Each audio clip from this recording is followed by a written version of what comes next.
come in the divine name of Kasim Allah.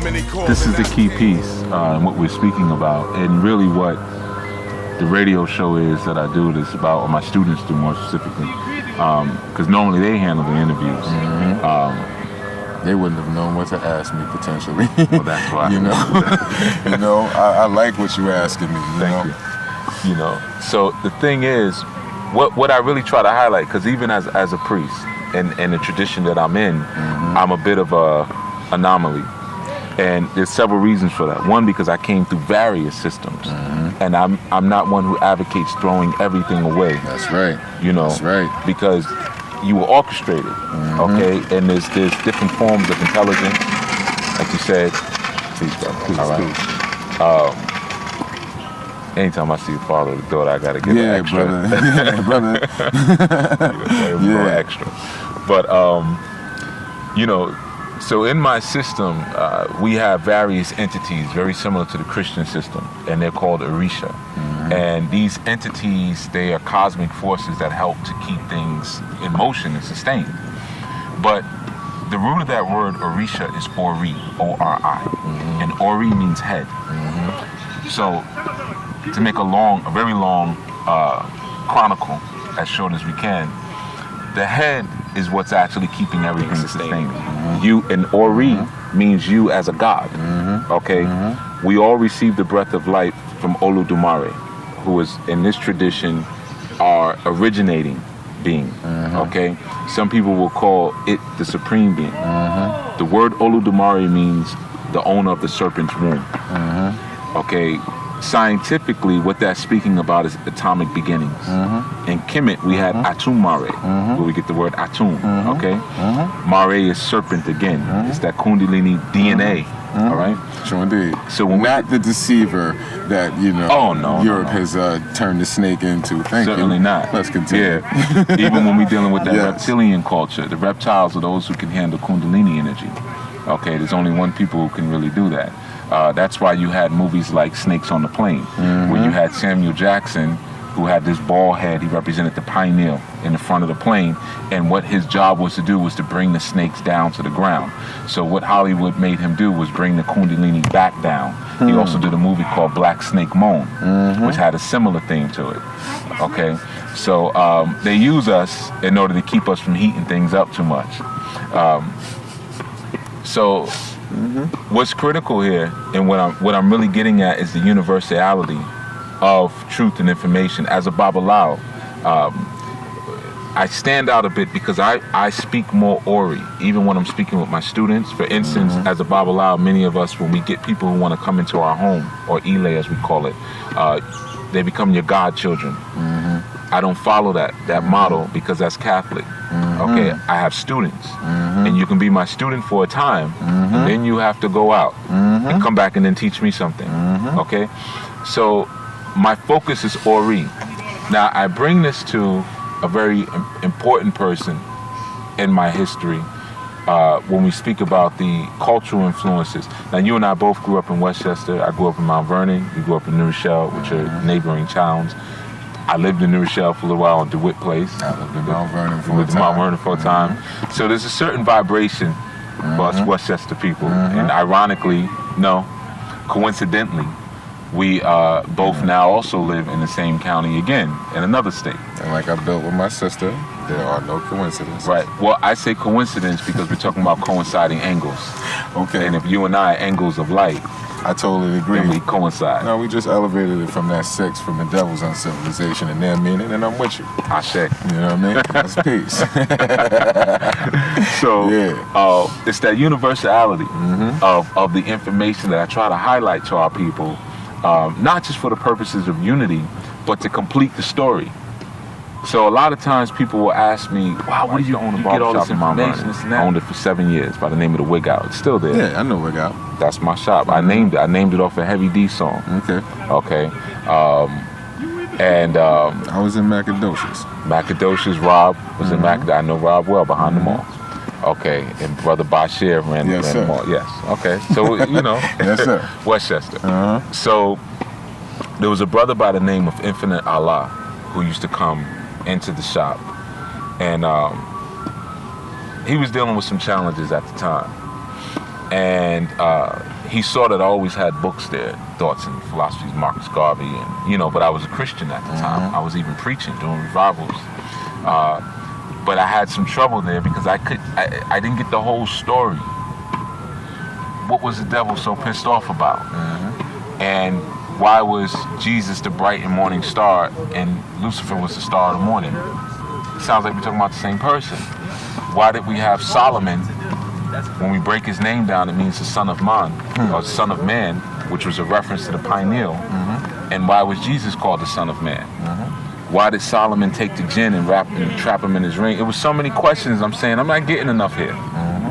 And Infinite, one night, he started explaining to me about Parliament. Okay, and he described it like it was Shangri-La. Can you describe Infinite physically? Okay, Infinite was going back a ways now, but Infinite was probably about your height. His complexion was a bit lighter than mine. Well, a lot lighter than mine. Bald head. Did he have a scar on his face? Yes, he had a scar on his face. That's my DJ. That's the one that made the beat for Living Mathematics. Nah, that's Infinite too much was coincidence. living on, is it Sherman or Sheridan? I don't know where you live. No, I'm telling you. Yeah, I used to okay. go over there. That was when I had the apartment in Mount Vernon. You're probably talking about 1994 to 95, 6 time. That was my DJ. That was my enlightener. Okay, he gave me my first lessons on a paper towel. I'll call Infinite or give you his number right now. Okay, he gave me my first lesson on a paper towel. I was begging, now, and this is the point I'm getting to. When I was a child, of course, I was born in Harlem. The Nation of Gods and Earths was obviously you had the Nation of Islam on every corner, but we also had these other brothers who would stand in circles and with the best sneakers. Yeah. The guys had the illest and kicks, 3-finger rings, and they were cool. They looked cool, and we going back to the days of the Zulu Nation. So let me really bring it back to where it was. Yeah, we're talking the 80s. So we're going back then. So we had the Zulu Nation, but we had these other brothers, and they looked like stick-up kids because they used to wear some. Because back in the '80s, stick-up kids had a certain way. The Run DMC look, that was a stick-up kid look. But they weren't stick-up kids. They just looked extra cool. And a lot of them used to be. That's how they dress. Yes, sir. So there was always almost a mystification of the Nation and Gods and Earths when I was younger. You couldn't just get lessons. Nah. And you heard about all of these horrific things that would happen to you if you tried to just go get or tell somebody to give you lessons.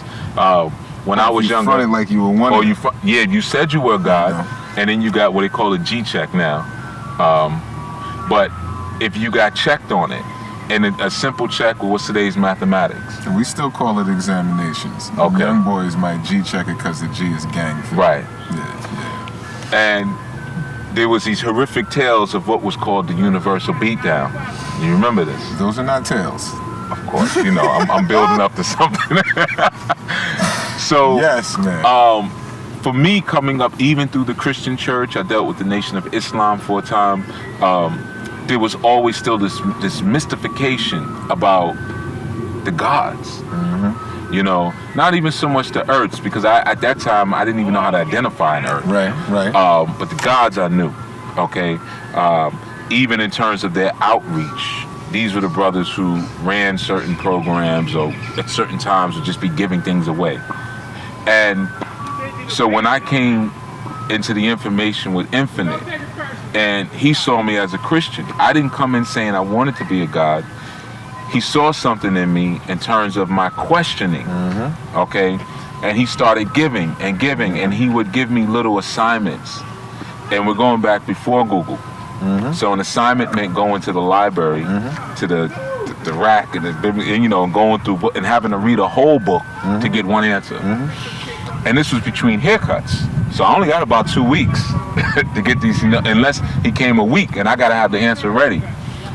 So the gift he gave me, which was the giant gift, he gave me my mathematics one day on a napkin, okay, which I still own to this day. I have it pressed. It's a precious thing for me. Just let me see it, and I'll know You'll if know it's the him or handwriting. not. His phone number, name, and everything is on it. I don't even need that. Okay. I need to see how I'll show it's you the working. napkin. Because we all memorized the same supreme mathematics when we were coming up. Okay. Before we wrote our own. Okay. So he gave me that, and that was my world.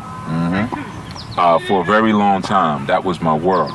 And what I'm getting to, and what I'm asking here is, universally, are there certain tenets as original people that we can stand on and build on? You know, again, and even after coming through 120 and dealing with that, and I dealt with that pretty heavy for a long time, and I would just, anytime I came to a God, if I could just be around them, something might flick off. Oh yeah. And I get a little bit of information. But I always had a certain level of insecurity because I was a Christian. Okay, and I had brothers who rode with me who were gods and who were FOI and without me. Be like, you know, you don't tell him nothing. You know, you know. I remember the era now. See, getting lessons was a serious thing. And one of the things I'm asking here, aside from that first question, which is a more critical question, I'm sorry, but there was a time when getting lessons was so hard that when you got them, you cherished them. Now we can go online and get lessons. What are we getting when we go online? What is the difference between You're not getting lessons. Okay. Because you're not getting mathematics walking and talking, and that's the difference. Because the gods walk together, and when we walk, we build with each other. And we take our lessons and we apply it to life. That's what makes mathematics supreme. So at any time, you can look out there and you should be able to pull certain lessons out of what you're seeing. You understand what I'm saying? Or the understanding, because it teaches about family life. It teaches about that type of structure. It teaches you about the intentions and nature of people and how it's played out, to the point where you can see how certain people's facial expressions, you can read what they're thinking. And if you engage them in conversation, you'll see that more often than not, you're correct. You know what I mean? Because it's the science of everything in life. Everything goes all the way down to what is also unsaid. People communicate much more profoundly without speaking. 83% of it. You know what I mean? So that's the best part of this thing, the understanding. You know what I mean? I know I'm getting ready to get off on a tangent, but mathematics will teach you to do that too. It'll take you from one place to another. I'm losing my point right now. Just again, let's look at what's going on over here. I'm seeing people coming together for one common cause. That common cause is to, you know, get their bodies together. Sure. There's a degree that describes what a common cause is, and that's the 8th degree in the 1 to 14 when it talks about a social equality. You know, social means to advocate a group of people or groups of people or a group of men and groups of men for one common cause. We have one right there. Their common cause is to come together to increase and improve their physical being, you know, regardless of the state, you know, physically that, you know, all of them are in right now, athletically. They're together, you know what I mean? And they will be successful as long as they stay together and push each other, because that energy will flow within the group throughout each and every one of them till they all achieve that level of perfection. And that's a social equality, because, again, social is to advocate a group of men or groups of men for one common cause. Equality means to be equal in everything. That energy is circulating equally throughout each and every one of them, and they will achieve their result if they stick to it. And you see different nationalities and different genders, you know what I mean? There's no question about what anybody's ideology is, because that's not even being discussed. You can see, you know, looking at some of the women, you can see what it may not be, right. You know what I mean, because of how they're dressed and things of that nature. But overall, I see a real positive cipher that can get some positive results based on their social equality, you know? And then that also talks about, why does the devil keep us apart from this social equality? And that's because, you know, he don't want us to find out how filthy he is in all his affairs. Because he's afraid if we find out about him, we're going to run him from amongst us and denounce him, you know. And then that goes into the definition of what a social equality is, you know. And then you ask, who are those people that would not want you to know who they are? And that's the people that's working against you, you know, quietly, privately, to, basically subvert all of your efforts, you know what I mean, to take things from society to help you advance, it's real funny. And then you start looking into, well, who would societies look like, what would they look like? Then you get into people that don't tell you what they do. You talk about Masons, you talk about Shriners, you talk about fraternities, you talk about anybody that keep their thing to themselves until you can dig into what they teach to find out if they're doing devilishment or not. Right. It shows you how these lessons on many different levels apply to life. And this is just something that sparked off from an exercise cycle. Right. Well, that's where you get to what you were speaking about earlier in terms of what applied mathematics has been able to do for you. And that's that ability to science up a situation and through physiognomy, which you spoke about, the body language, and understanding how what's internal is going to express itself externally. 83% of our communication is nonverbal, and 97% of what exists in the universe cannot be seen by the physical eye. So we had an understanding of that in our tradition. But is it unknown? No, because that's why we have words like Ashe, Amen, Amun, and Amen, which means we give faith and acknowledgement in that which is not seen, but that which is known. Some people, they have transmuted that word faith and associated belief with it, but belief has nothing to do with it. Thank you for saying that. So it's like you said, is it known? It's knowledge. And knowledge is not always interpreted or understood by the physical eye. In fact, we had an understanding of Amun Ra and Ra. Ra was symbolized by a round circle with a dot in the middle, which of course also symbolizes the first eye or the pineal organ. For us as original people, we know that it's an organ and not a gland because it's actually active. Okay, but then you had behind Ra, you had Amun Ra, which meant the unseen aspects of light. So light can come in different forms. Light can come in a form in which is seen, but light can also, or knowledge can come in a form in which is unseen. And I think one of the things that you said that was critical, when you have those people in that group like that, and they're generating a certain kinetic energy amongst them, that's an unseen energy, force, and motivation that's bringing them to the next place that they desire to Question. be. Yes, sir. Is it truly unseen? Because we both recognized it. But we're also both functioning from the first eye reality. That's not a but, though. Okay. Because this is still supreme reality. And we also understand the majority of the people don't function like that. Right. Therefore, it does exist, and it's only unseen to those who don't know about it. There is no unknown. So should we say that the people who are unable to see it are the abnormality? In that, in a normal state or in a natural state, They are living in an abnormal state. What they were taught was abnormal, was not mathematic. And because of that, they're living in an abnormal state. They are not abnormal people. They have abnormal teachings, and they're emitting an abnormal energy, something that is not balanced, which is why they look for greatness outside of themselves, and the unknown stays that. Because, one definition of faith is the hope of evidence of things yet unseen, right? Right. I don't like to say the hope at all. It's the knowledge. Right. Of the evidence of things yet unseen.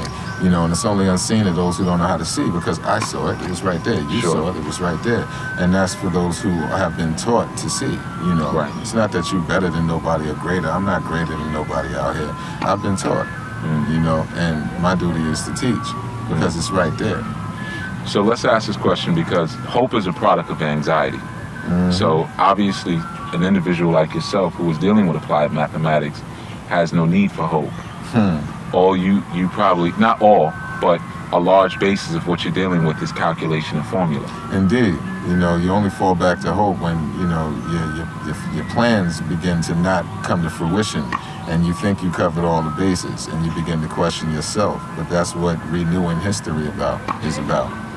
So you can go back and retrace your steps and see where you made an error, correct said error, and watch, some success come to you, which will lead you closer and closer to your goal. Because if it's something that you haven't done yet, it's not that it is unknown, it's just unknown to you, and you're striving to gain the knowledge, which makes you a student of it and not a master. So when you're actively learning something and doing it at the same time, there will be failures en route to mastering what it is you're doing. Eventually, though, you will get there if you continue. Do you plan mathematically? Indeed. Does intuition have a place?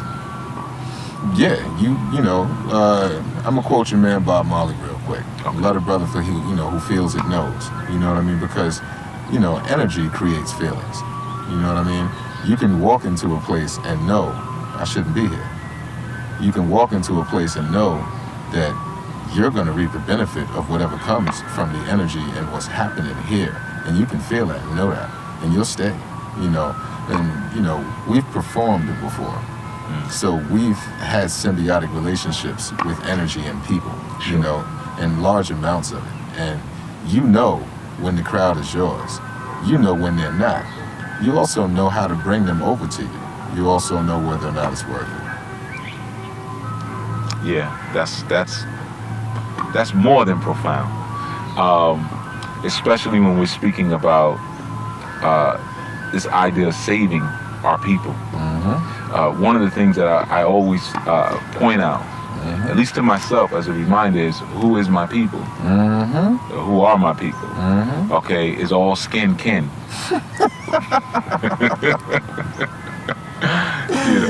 Right and exact, bro. Because sometimes it's a distraction. It's a distraction from our personal mission. It's a distraction from the collective mission. And some people are here on the planet to be distractions, to be deterrent, okay? So we're speaking about the project, Living Mathematics. Indeed. Living is life in motion, simply. Mathematics is the science of everything in life. Everything can be proven through mathematics. So if you're living your life according to mathematics, then what you say, you should see come into fruition. What you say you will do should get done, and successfully. If not, like we said, you learn from it and do it successfully the next time. Living mathematics is about showing and proving. You know what I mean? One song, Yaku. I went into various degrees in the 1 to 40, especially like the Wisdom Build degree, the 28th degree, Yakub's rules and regulations, including all laws to be enforced when manufacturing the devil. Went into the determined ideas, the 24th degree, and brought them into life, Let's see, I wouldn't mind going through some of the verses and bringing it out. Now tell us, what rules and regulations did he follow when making, engrafting, uncivilization, doctors, nurses, ministers, assisted in cremations, murdering the black babies and keeping black mothers waiting, angel baby explanations, expectations of a home secured in heaven if she patient, doctors' inoculations, killing the black, preserve the brown population, draft the German white, and now they facing genocide, the weak and wicked, it was predicted they would rule. Planned Parenthood, Peep the Jewel, the liquor stores next to school. Every block got a church to keep us praying on our knees like fools. Jesus, but he's us. We ain't taught that, which is why the devil uses all of us as doormats until we make them fall back and stop calling on their justice, because they ain't gonna call back. It shows how that degree relates today, with Planned Parenthood, because that degree is about the creation of the devil. A story that very much relates a lot to the island of Dr. Moreau, for those that might want to try to put some parallels there. True. And it's about eugenics, right?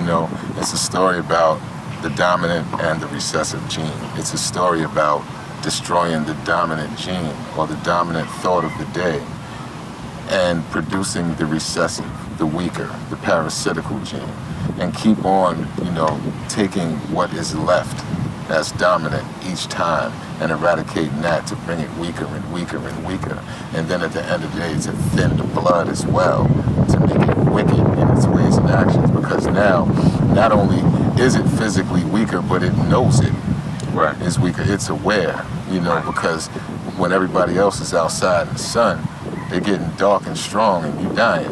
Right. It begins to make the separation of yourself from everybody else. Everybody else might not be aware that you're going through all of that, So you do certain things to ensure your existence, as parasites do. Parasite will leech, jump on your back and suck your blood. A tick will suck your blood. Mosquitoes suck your blood so they can live and get stronger. Vampires in those stories suck your blood. Where them vampires come from? Ooh. Where the cavemen come from? Every one of the movies, they never told a lie about where they come from. Quest for fire, even, the funny movie Caveman, Haraka, when they discovered fire, we was using fire, they discovered it. Right. They found it.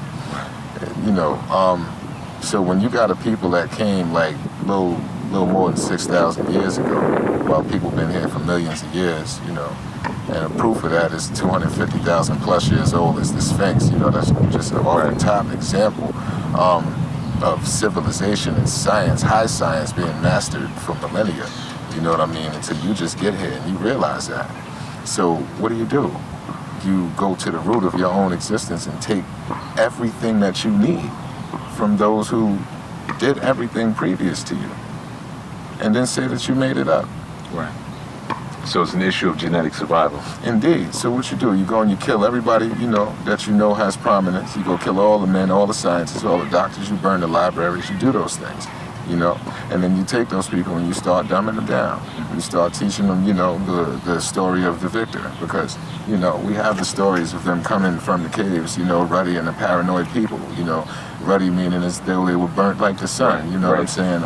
Coming into everybody's community, killing up everything, keeping the women, raping the women, killing the babies, killing the women sometimes too, taking everything of value, going to Solomon's tomb, trying to get all the jewels, and the funny thing is, we know the assassins and the Knights Templar, we know they teamed up to go into Solomon's his tomb and get the jewels. Y'all think it's treasure, they took his knowledge, man. Right. That's why I'm glad you broke his name down, the Son of Man. That man knew he was God. Right. You going to get the science of God. Exactly. You know what I mean? Ain't no mystery about what has been taken from us, except amongst the people it was taken from.